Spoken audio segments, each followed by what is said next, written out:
Hello बच्चों। तो चलिए इस प्रश्न को पढ़ते हैं। बताइए कि कथन सत्य है या असत्य यदि ए बराबर आव्यूह 2 3 - 1 1 4 2 और बी बराबर आव्यूह 2 3 4 5 2 1 तब ए बी और बी ए दोनों परिभाषित है तथा समान है। तो यहाँ पर देखो एक कथन दिया हुआ है और हमें बताना है कि ये सत्य है अथवा असत्य।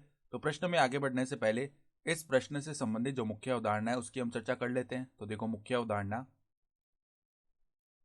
यदि यदि ए यदि ए नहीं, यदि पी व क्यू दो आव्यूह हैं, यदि पी व क्यू दो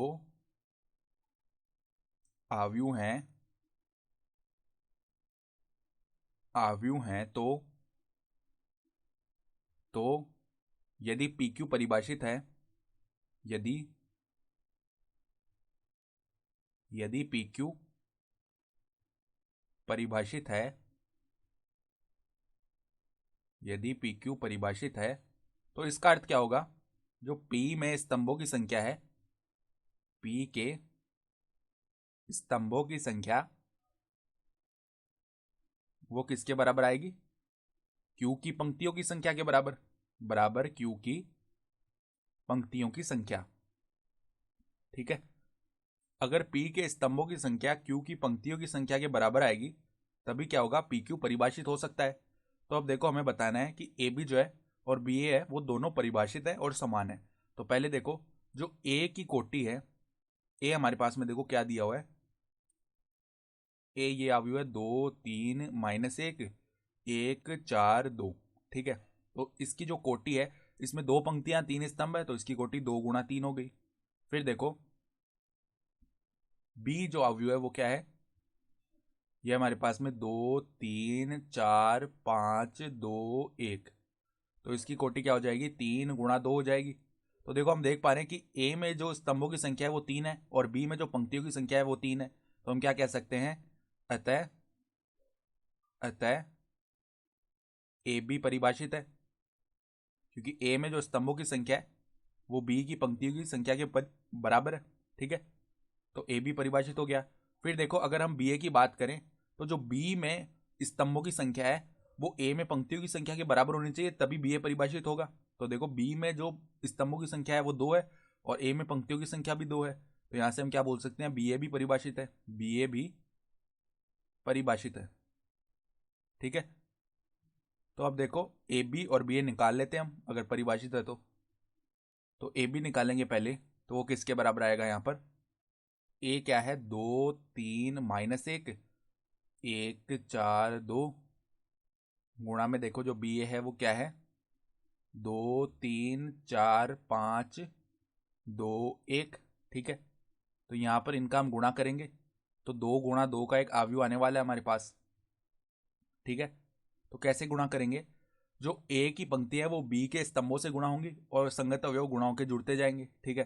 तो देखो यहाँ पर हम गुणा कर लेते हैं। तो पहले देखो 2 गुणा हुआ 2 से तो 4। ठीक है। तो 4 प्लस में 3 गुणा होगा 4 के साथ तो 12। फिर -1 गुणा होगा 2 के साथ -2। फिर देखो 2 गुणा होगा 3 के साथ तो 6।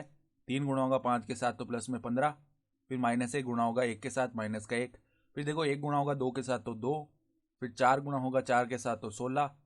फिर 2 गुणा होगा 2 के साथ तो प्लस में 4। फिर देखो 1 गुणा होगा 3 के साथ तो 3। फिर 4 गुणा होगा 5 के साथ तो प्लस में 20। फिर यहाँ पर 2 गुणा होगा 1 के साथ तो प्लस में 2।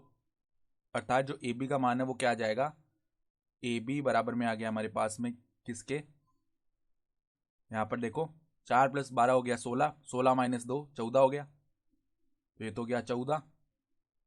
फिर देखो 15 + 6 21 हो गया, 21 - 1 20 हो गया। तो यहाँ पर आ जाएगा 20। फिर देखो यहाँ पर 16 प्लस में 2 18, 18 प्लस में 4 हो गया 22। तो 22। फिर देखो यहाँ पर 3 प्लस में 20 हो गया 23, 23 प्लस में 2 हो गया 25। तो 25। तो ए बी का मान तो ये आ गया आव्यूह। अब देखो बी ए निकाल लेते हैं। तो बी ए बराबर में क्या आएगा?